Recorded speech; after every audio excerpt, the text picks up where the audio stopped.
ये तो बहुत बड़ा ठगने का काम किएगा। और संसद से लेकर सड़क तक, और सड़क तक इनके खिलाफ आवाज उठाई जाएगी। और एक एक वोट के लिए इनको तरसना पड़ेगा, माइनॉरिटी के वोट के लिए, कि मुसलमानों के साथ इतना 20 साल तक इनको साथ था बिहार में, ठगने का काम किया। जो ये नीतीश कुमार को आने वाले समय में चैलेंज के मैं साथ कर रहा हूँ, इनका बोरिया बिस्तर नहीं बांध कर फेंक दिया जाएगा अगर। और इनका लास्ट टाइम है, ये लास्ट पीरियड है नीतीश कुमार। दोस्तों, मैं अफसर अहमद हूँ और इस वक्त हम बिहार के सीवान जिले में मौजूद हैं। ये एक मुस्लिम मोहल्ला है और यहाँ पर हमको वक्फ बिल की जो धमक है और नाराजगी है वो दिखती है। मैं अपने साथी से कहूँगा एक बार जरा उस पोस्टर की तरफ दिखाएं कि जो भी संसद में हुआ उसकी नाराजगी और उसको लेकर विरोध पूरे देश भर में माइनॉरिटीज एरिया में साफ नजर आता है। ये सीवान का इलाका है और यहाँ एक माइनॉरिटी मोहल्ले में आपको साफ एक पोस्टर के तौर पर वो नाराजगी नजर आती है। हमारे साथ कुछ लोग मौजूद हैं, हम उनसे बातचीत करेंगे वक्फ बिल को लेकर। जो पास किया गया है उसको लेकर उनकी राय क्या है और क्या वो इस वक्फ बिल का विरोध करते हैं। क्या नाम होगा आपका? नबी हसन नाम है। नबी हसन जी, आप इसी सीवान जिले के रहने वाले हैं? अच्छा, ये बताइए कि संसद में सरकार ने माइनॉरिटीज के भारी विरोध के बावजूद बिल पास कर दिया, क्या बोलेंगे? इसके लिए हम लोग सब लोग नाराज इसके बारे में। इस बिल के सख्त खिलाफ हम लोग हैं और अपनी नाराजगी हम लोग हर जगह जाहिर करेंगे।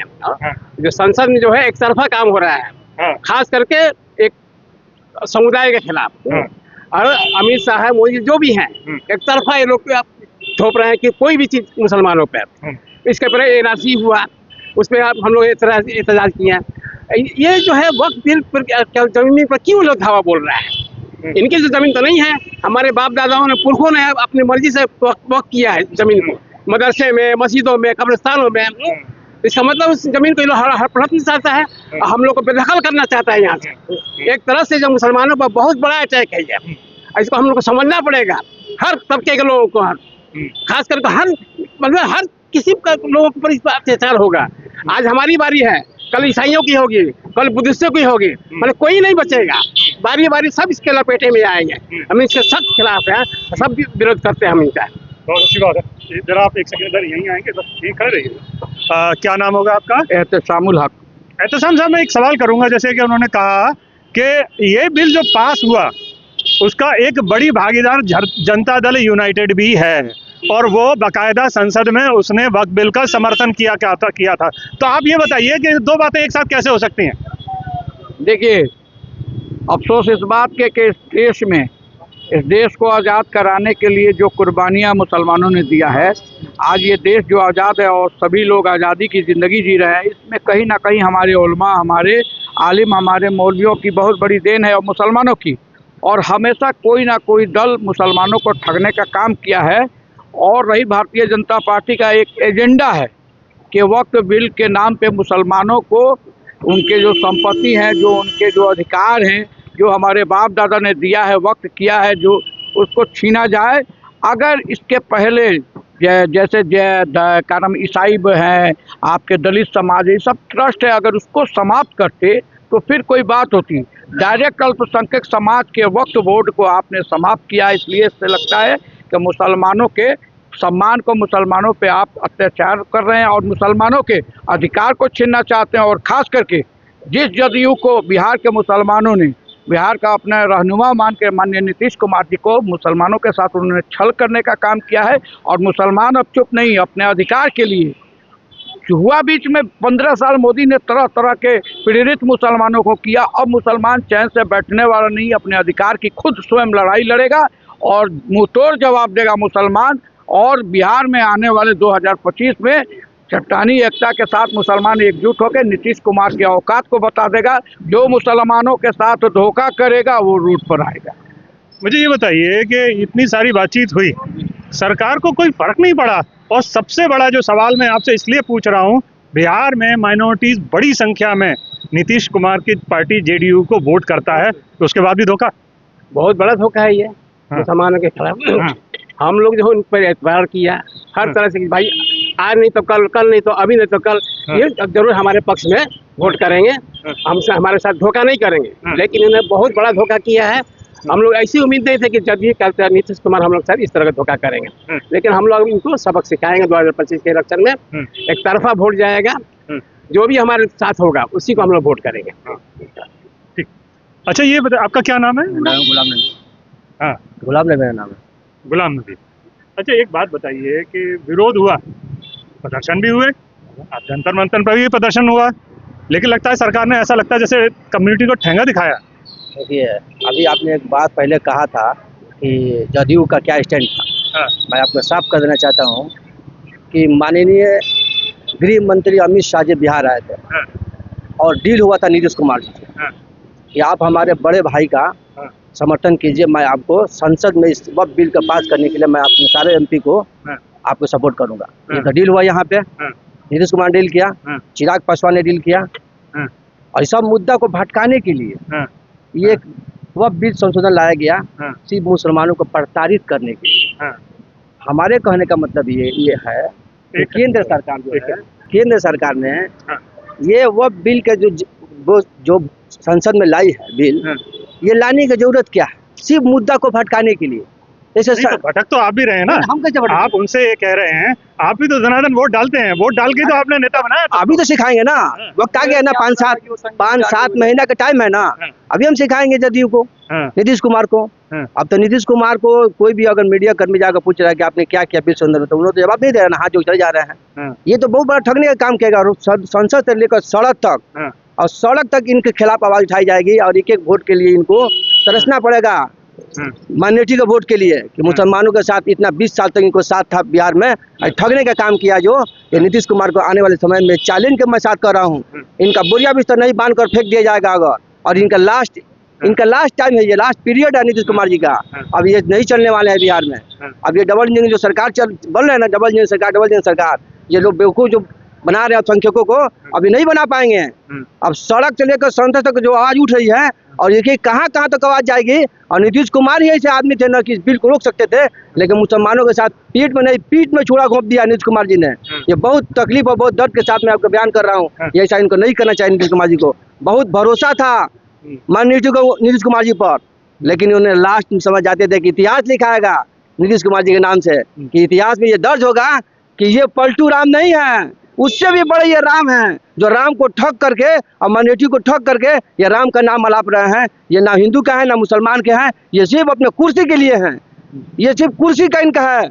नीतीश कुमार गृह मंत्री अमित शाह जी आए थे, डील हुई थी उनसे ये बात के दो एक गोपालगंज में उनका प्रोग्राम था और एक पटना में प्रोग्राम था। इन्होंने पहले फाइनल कराया कि हमारे बड़े भाई की जिम्मेदारी का वो होता है, सेट कीजिए तब मैं बिल का समर्थन करूंगा। उसका बाद डील हुआ है, और ये सारा मुद्दा भटकाने के लिए, जो अमेरिका ने टैरिफ लगाया उसको भटकाने के लिए, मतई समुदाय, कुकी समुदाय, जो आपको ये वहाँ उड़ीसा में वहाँ लड़ाई हो रही है, वहाँ पे उस मुद्दा को भटकाने के लिए, ये गोल्ड जो है खजाना में नहीं है भारत सरकार की, ये गोल्ड 94,000 रुपया जो प्रति ग्राम हो रहा है 10 ग्राम का, इसको भटकाने के लिए, 2 लाख रोजगार हर साल देने के लिए, उसको भटकाने के लिए, 1000 मुद्दा उसको भटकाने के लिए ये बीजेपी गवर्नमेंट सिर्फ मुसलमानों की देशी बन रही है। और कितने मुसलमानों की देशी है यार? एक मुसलमानों का मकबरा नहीं बनाया, एक मुसलमानों का मजार नहीं बनाया। ये देखिए कल रामनवमी हुआ था ना, इतना शानदार यहाँ हुआ, कोई भेदभाव था सिवान में, लेकिन ये देखिए सैयद सलाह गाजी रहमतुल्लाह अलैह के मजार पर चढ़ कर लोग भागवत झंडा कराए। क्या हम लोग एकदम बुज़दिल हैं? याद कर लेना चाहिए उन लोग करबला के मैदान में। अभी हम लोग खामोश है, धरती हमारी है, लोग कहते हैं भाग जाओ। हिंदुस्तान को हमने सींचा है, मुसलमानों ने सींचा है, मुसलमानों ने कुर्बानियाँ दिया है। जिस दिन अगर हम लोग खड़ गए ना, फिर समझ में आ जाएगा वो करबला का मैदान कि क्या होता है जंग, और जंग का शुरुआत तुमने किया है, आगाज तुमने किया है, खत्म हम करेंगे। मैं आपके साथ मीडिया के माध्यम से चैलेंज में कर रहा हूँ, और जो मुझे करना है कर लो। मैं सिर्फ अल्लाह से डरता हूँ, अल्लाह के रसूल हमारा हिफाजतगार है, मैं किसी से नहीं डरता हूँ। ये भगवा झंडा बढ़ा करके योगी जी बोल रहा है, अगर सीखना है, कोई अच्छा चीज़ सीखना है तो हमारे हिंदू समाज के लोगों से सीखो। यही सिखाए हैं, यही सीखने की, यही दिन देखने के लिए गया कि सैयद सलाह गाजी रहमतुल्लाह का मजार पूछ करके झंडा फहरा दिया गया, नॉमिनेट नहीं हुआ, FIR नहीं हुआ उस आदमी पर। क्यों भाई? एक समुदाय को कितना परेशान करोगे तुम? ये गलत बात है। अगर जिस दिन आवाम उठ जाएगी और ये भटकाना छोड़ दे, हिंदू मुसलमान, सारे हिंदू भी इस गवर्नमेंट में परेशान है। और संख्या कितना है लोग का? 23 करोड़ है, 18 करोड़ है। अरे हम तो है कम ही, तो हमसे तुमको दिक्कत क्या है? एक मेरा मजार का ही नहीं बनवाया, एक मेरा कोई दरगाह का ही नहीं बनाया, उसको उखाड़ करके तुम फेंकना चाहता है, उस पर कब्जा करना चाहता है, बड़े बड़े उद्योगपतियों को देना चाहता है।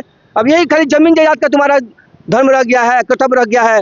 तुम्हारा एक राजा हो, तुमको सीट दिया गया है, तुम प्रधानमंत्री बनाया गया है, तुम्हारा हर समुदाय के साथ अच्छा अखलाक, अच्छा व्यवहार होना चाहिए, हर के साथ इंसाफ होना चाहिए, हर समुदाय के साथ इंसाफ होना चाहिए।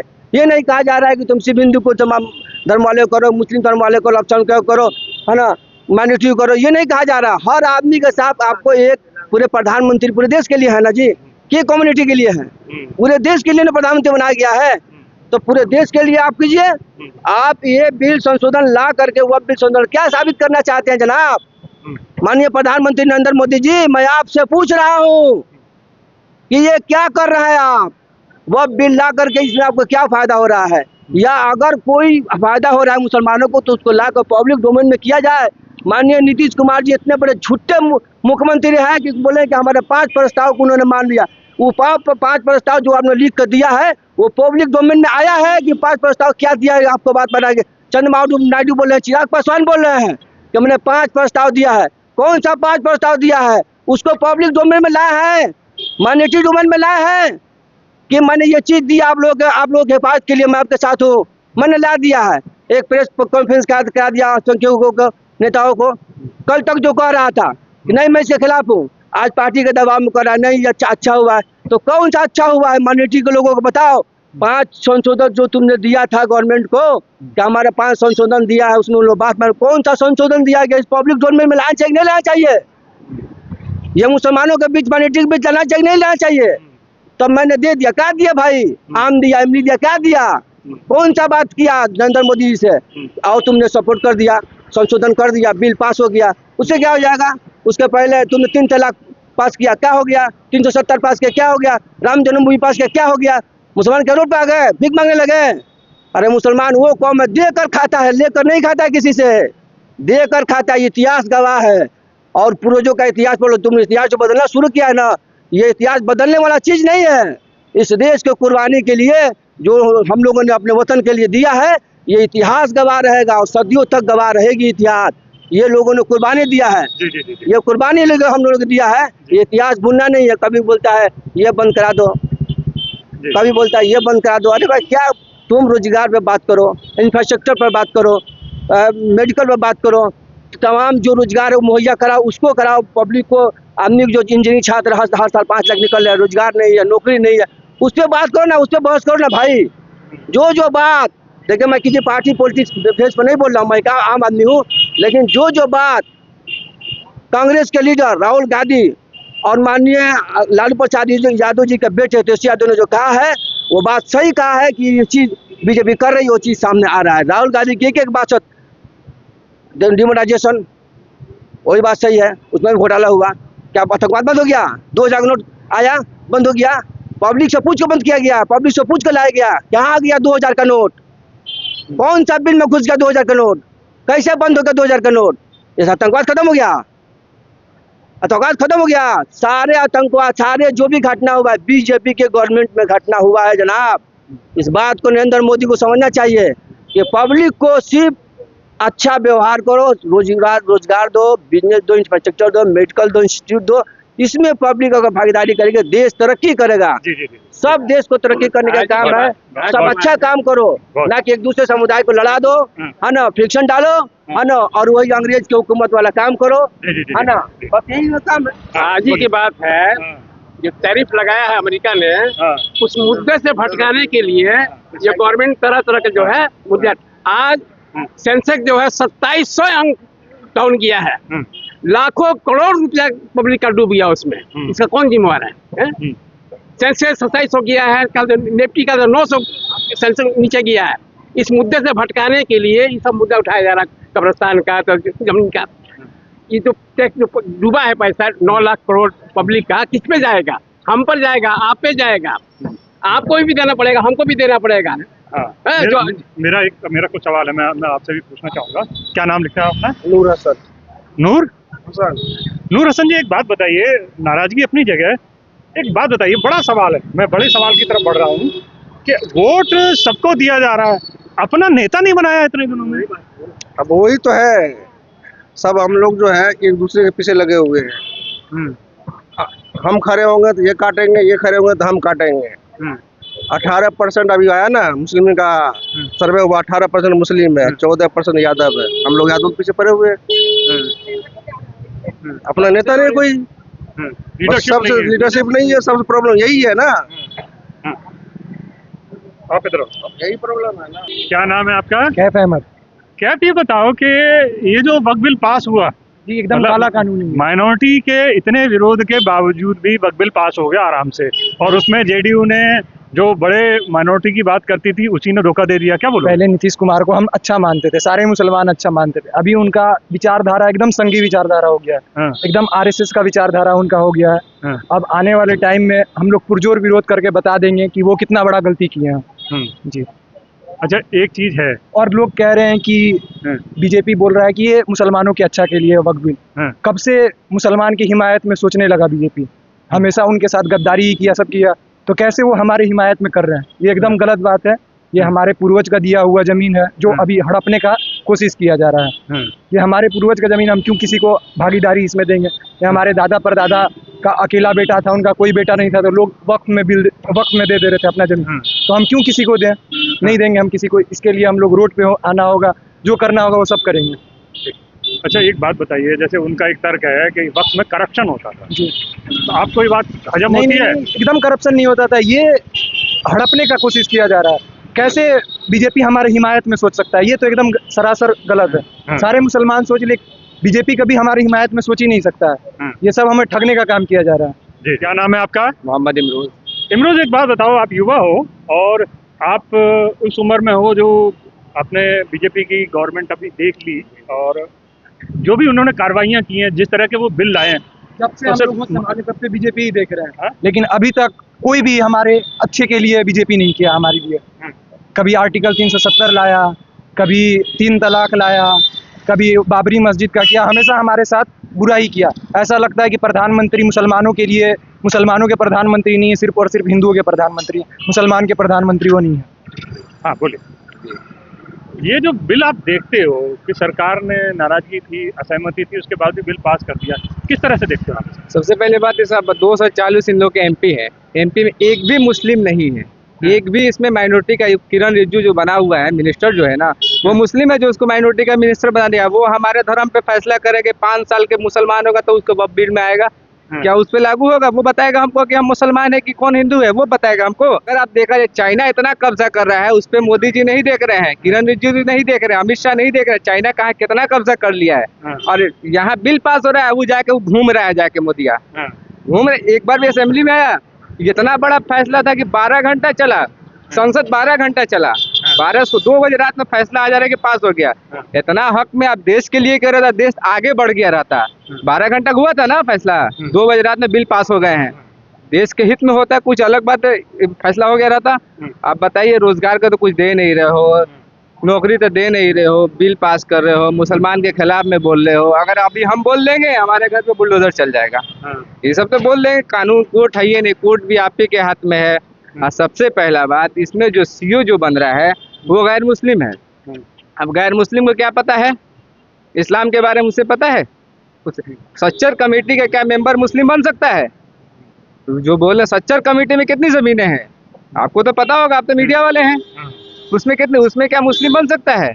ईसाई में क्या मुस्लिम बन सकता है? नहीं बनेगा। लेकिन मुसलमानों में ही मुस्लिम बनेगा, हिंदू बनेगा, और इसमें कोई नहीं आएगा।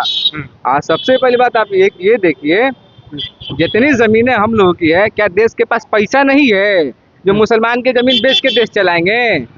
पैसा खत्म हो गया इसके पास। अच्छा, मुझे ये बताइए कि समर्थन तो आपकी नीतीश सरकार ने किया इस बिहार में, जैसे लगातार माइनॉरिटी वोट दे। ललन सिंह संसद में धाड़ के कह रहे थे कि तुम सब गलत हो, बिल तो बहुत बढ़िया है, क्या बोलोगे? अब लोग दोगला चोर निकल जाए, इसका क्या मतलब होगा? अब पैसा के लोग बिक जाएगा तो क्या होगा? इससे चुनाव पर असर पड़ेगा, पूरा चुनाव पे असर पड़ेगा, पूरा के चुनाव पर असर पड़ेगा, पूरा असर पड़ेगा।